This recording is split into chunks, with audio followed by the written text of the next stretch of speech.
By the way, 58 million people watched the thing last night. That's huge. That's huge. Last time, the first debate between Mr. Hope and Change, Barack Obama, and John McCain, last time got 52 million people.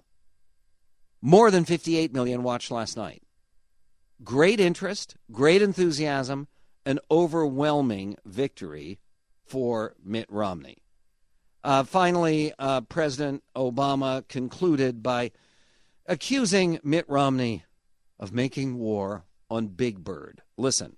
And when he was asked what he'd actually do to cut the deficit and reduce spending, he said he'd eliminate funding for public television. That was his answer. I mean, thank goodness somebody is finally getting tough on Big Bird. It's about time. We didn't know that Big Bird was driving the federal deficit. But that's what we heard last night. How about that? Elmo too?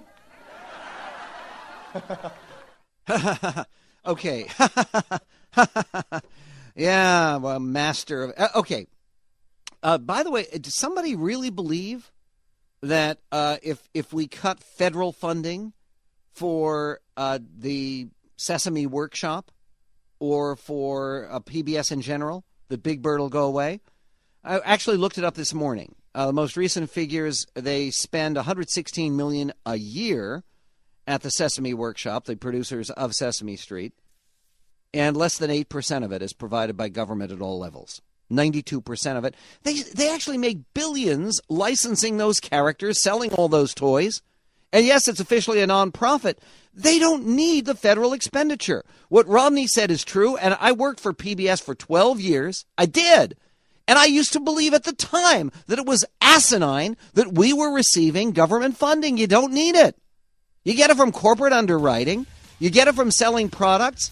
I mean, they make some pretty decent children's TV, right, on Nickelodeon every once in a while. They don't need government funding. Why should government be funding one kind of entertainment and not another? How pathetic.